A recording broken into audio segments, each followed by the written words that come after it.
Mi hijo Marcos llamó un martes. Recuerdo que era martes porque acababa de volver de revisar algo abajo para Daniel, una corriente de aire que entraba por debajo de su puerta y que él había mencionado de pasada, y todavía estaba en el pasillo cuando sonó el teléfono. Marcos no llama los martes. Llama los domingos. Los domingos a las 11 puntual como una factura. Así que cuando vi su nombre un martes, lo supe. No lo dijo de inmediato.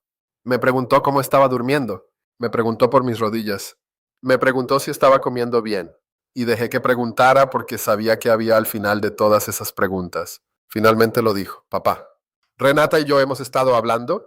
Creemos que quizá es hora de buscar algunas opciones. Opciones. Soy Eugenio Jiménez. Tengo 84 años y quiero contarles cómo eran esas opciones.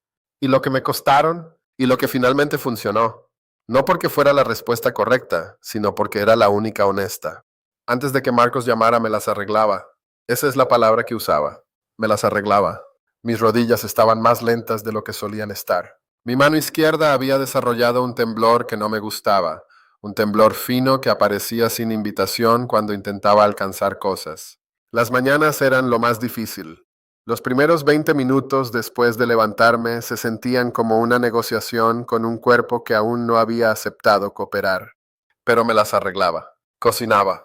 No como antes, había dejado de hacer los platos largos, esos que requieren estar frente a la estufa durante una hora, pero cocinaba.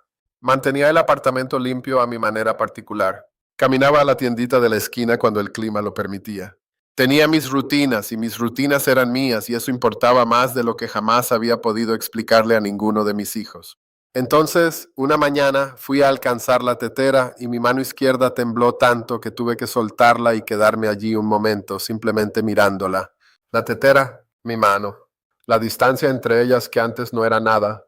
Esa noche no dormí bien. Y a la semana siguiente Marcos llamó un martes. La primera opción que me trajeron fue la que todos traen primero, la familia. Ven a quedarte con Marcos y su esposa un tiempo. Solo para estabilizarte, solo temporalmente. La palabra temporalmente hace mucho trabajo en esas conversaciones.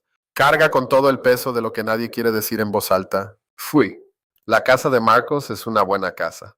Limpia, cálida, llena de gente con buenas intenciones. Su esposa, Patricia, preparó el cuarto de invitados con toallas limpias. Su hijo Elías, mi nieto, subió mi maleta sin que se lo pidiera. Los primeros días estuvieron bien. Había ruido y comida y el consuelo particular de no estar a solas con tus propios pensamientos. Luego empezaron los ajustes, pequeños, de esos que nadie anuncia. La cena era a las 6. Nunca en mi vida he cenado a las 6. Lorena y yo solíamos cenar a las 7:30, a veces a las 8. Pero a las 6 era cuando la familia de Marcos comía y yo estaba en casa de Marcos, así que a las 6 se cenaba. Me sentaba allí a las 6 de la tarde comiendo estofado bajo la luz azulada del atardecer, mirando el cielo por la ventana y pensando que parecía más la hora del almuerzo.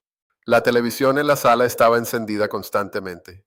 Programas que no reconocía, el volumen a un nivel que hacía que algo en mis muelas vibrara. No decía nada. Me iba a mi cuarto. Marcos trabaja muchas horas. Patricia trabaja muchas horas. Para la segunda semana, estaba solo en su casa desde las 7 de la mañana hasta las 5 de la tarde, sentado en una habitación de invitados con las manos cruzadas, tratando de encontrar la forma de un día que no me pertenecía. Una noche escuché a Marcos hablando por teléfono con Renata. No estaba escuchando a escondidas. La pared era delgada y Marcos habla como hablaba nuestro padre, como si quisiera que lo escucharan desde varias habitaciones de distancia. Dijo, está bien, es solo que es mucho, ¿sabes? Es mucho en lo que pensar todo el tiempo. Luego bajó la voz y no pude distinguir el resto. Me senté en el borde de la cama de invitados y pensé, he convertido a mi hijo en alguien que se preocupa en voz alta por teléfono por las noches. Me he convertido en algo que le sucede a la gente. A las 3 semanas le dije a Marcos que me iba a casa. Él discutió. Dejé que discutiera. Y luego me fui de todos modos porque un hombre que ha pasado 60 años siendo el punto de apoyo en el que otros se apoyan no puede pasar sus últimos años siendo el problema que otros gestionan. No es orgullo exactamente. Es algo más cercano a la autopreservación. El ser que has sido toda tu vida. De vuelta en mi apartamento el silencio se sentía como algo que me había ganado. Pero los problemas de los que me había ido a casa de Marcos para escapar seguían allí esperándome, pacientes como cobradores de deudas. El temblor de la mano, las rodillas, las negociaciones matutinas. Y cosas nuevas que había notado mientras estaba fuera, como a veces perdía una palabra a mitad de una frase y tenía que hablar rodeándola, buscando un sinónimo como un hombre que busca en el bolsillo equivocado. Cómo las escaleras hacia el cuarto de lavado en el sótano habían empezado a sentirse como un insulto personal.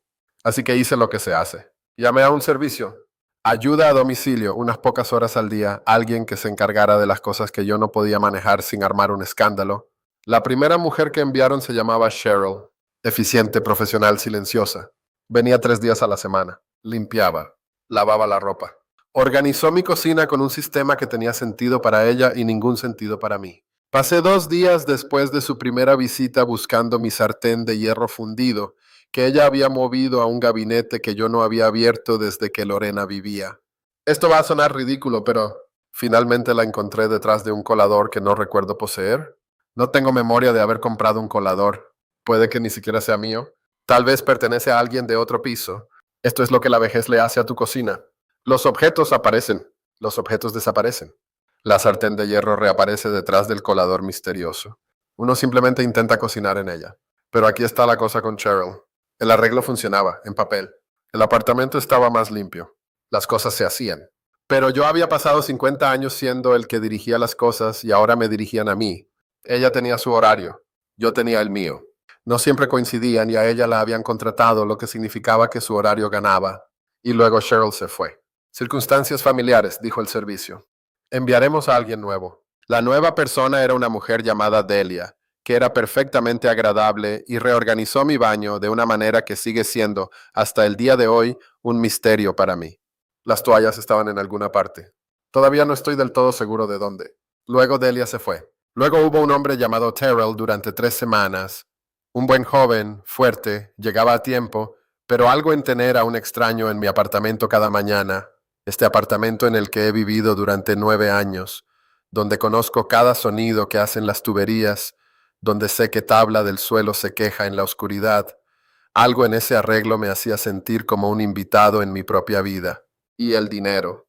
El servicio costaba más de lo que había planeado. No era una ruina, pero era real. Veía como el número en mi cuenta se movía en una sola dirección, constantemente, y hacía la aritmética que un hombre de mi edad hace por la noche cuando la habitación está en silencio. Esa aritmética que incluye meses y años y la frase ¿cuánto tiempo? Para el cuarto cuidador entendí que el arreglo no estaba fallando por culpa de los cuidadores.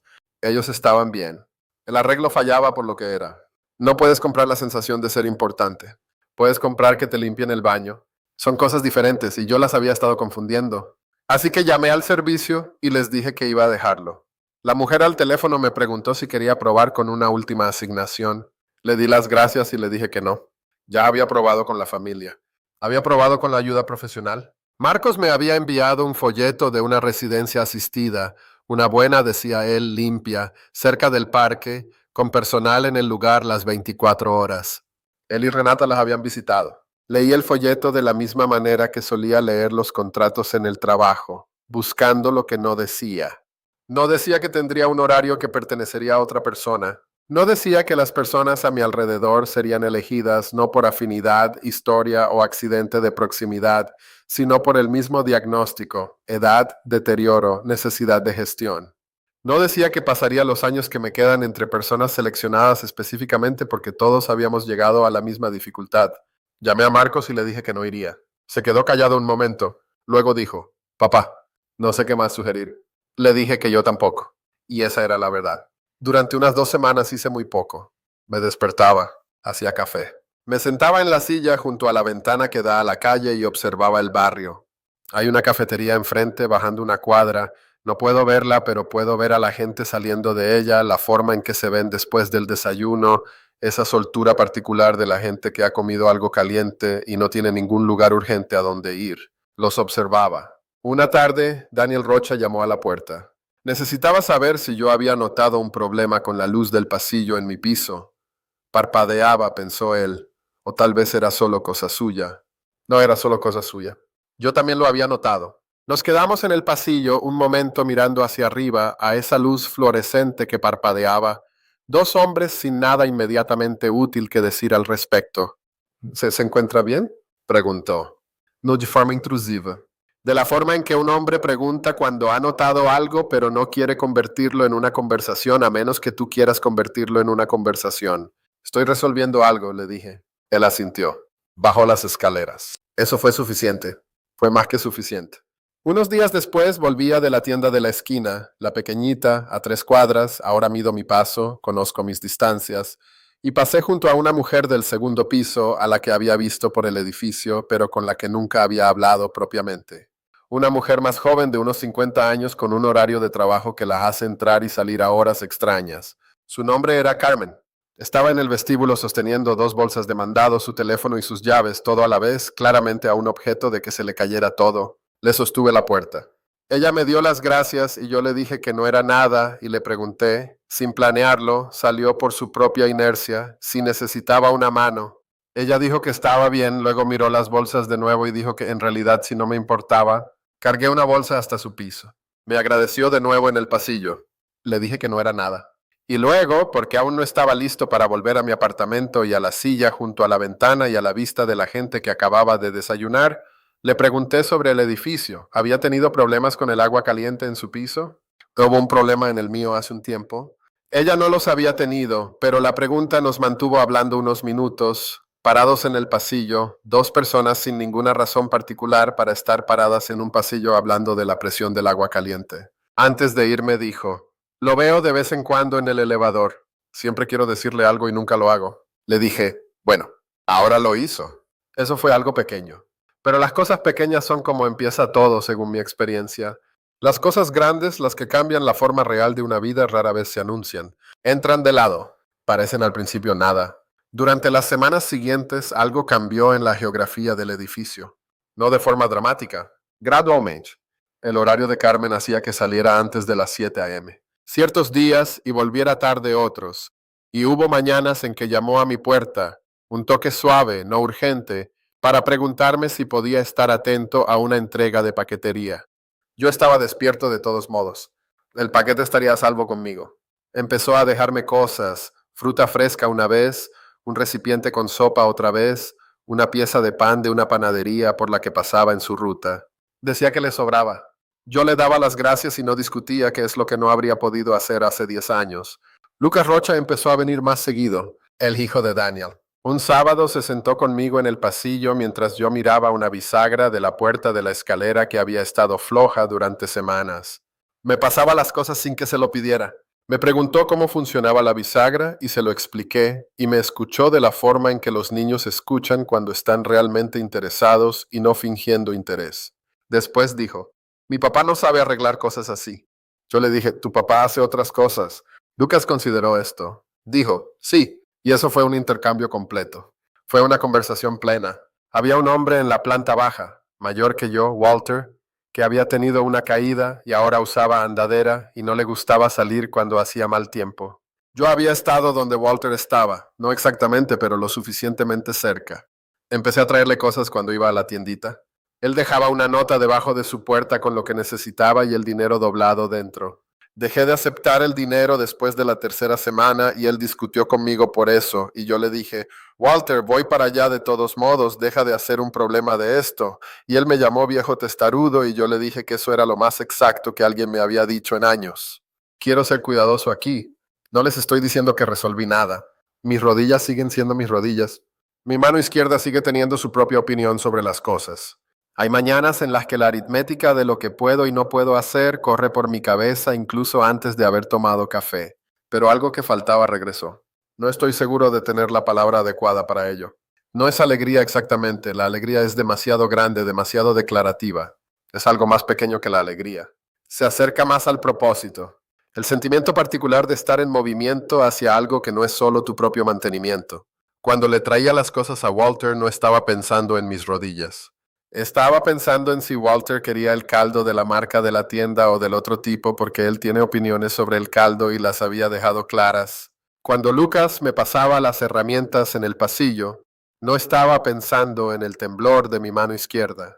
Estaba pensando en cómo explicarle una bisagra a un niño de 11 años de una manera que se le quedara grabada. Había pasado tanto tiempo, meses de probar con la familia, probar con cuidadores, esperando que alguna institución resolviera el problema de mi deterioro, y la respuesta resultó ser algo que no había intentado a propósito en absoluto. Simplemente había dejado de gestionarme por un momento. Había sostenido una puerta. Había cargado una bolsa. Había dejado que un niño me pasara un destornillador. Había dejado entrar al edificio. Marcos llamó el domingo siguiente. A tiempo, a las 11, confiable como siempre. Me preguntó cómo estaba y le dije que mejor. Me preguntó qué había cambiado e intenté explicárselo y no pude, no exactamente, así que le dije, encontré algo que hacer que no se trata de mí. Se quedó callado un momento. Eso es bueno, papá, dijo. Y sonó como si lo dijera en serio. También sonó como un hombre que no entendía del todo lo que su padre estaba diciendo, que es la condición normal de los hijos, y no se lo tomé a mal. Todavía estoy en este apartamento. El mismo dormitorio, el mismo barrio, la misma silla junto a la ventana donde puedo ver a la gente saliendo de la cafetería de la cuadra, con los cuerpos relajados, llenos de desayuno, sin prisas. Tengo mis límites. Los conozco mejor ahora de lo que nunca los he conocido, lo cual es sabiduría o derrota, y he decidido llamarlo sabiduría. Algunos días Daniel o Carmen revisan algo de esa manera en que la gente que vive cerca revisa las cosas, de forma práctica, silenciosa, sin hacer una ceremonia de ello. Algunos días yo reviso a Walter. Algunos días Lucas viene un sábado con una pregunta que no es realmente una pregunta, es solo una excusa para sentarse en algún lugar un ratito y yo le proporciono ese lugar. Lo que no esperaba era esto, que ser útil para otras personas hiciera más por mi cuerpo que cualquier arreglo que hubiera pagado. No por alguna filosofía sobre el propósito y el significado, soy demasiado viejo para la filosofía, toma demasiado tiempo y el resultado es incierto. Simplemente por pragmatismo. Cuando eres necesario te mueves. Cuando te mueves las cosas funcionan mejor. Cuando las cosas funcionan mejor duermes. Cuando duermes las mañanas son más fáciles. La aritmética cambia. Pasé meses buscando la versión de ayuda que me permitiera seguir siendo yo mismo. Lo que encontré, en cambio, fue que seguir siendo yo mismo era la ayuda, que tenía cosas que ofrecer que ningún folleto enumeraba y ningún servicio podía proporcionar, que el edificio en el que había vivido durante 9 años contenía, en sus idas y venidas ordinarias, algo cercano a lo que necesitaba, y todo lo que requería de mí era que dejara de tratar mi situación como un problema a gestionar y empezara a tratar mi edificio como un lugar donde vivía la gente. ¿Qué es lo que era? ¿Qué es lo que yo había estado durante 9 años fallando en notar? Estoy agradecido por este apartamento. Estoy agradecido por la tiendita de la esquina a 3 cuadras, por conocer mi distancia, por el hecho de que mis piernas todavía me llevan hasta allí cuando el clima es razonable. Estoy agradecido por la bisagra de la puerta de la escalera, de todas las cosas, por el hecho de que estuviera floja y de que yo tuviera las herramientas para arreglarla y de que un niño de 11 años me pasara las cosas mientras lo hacía.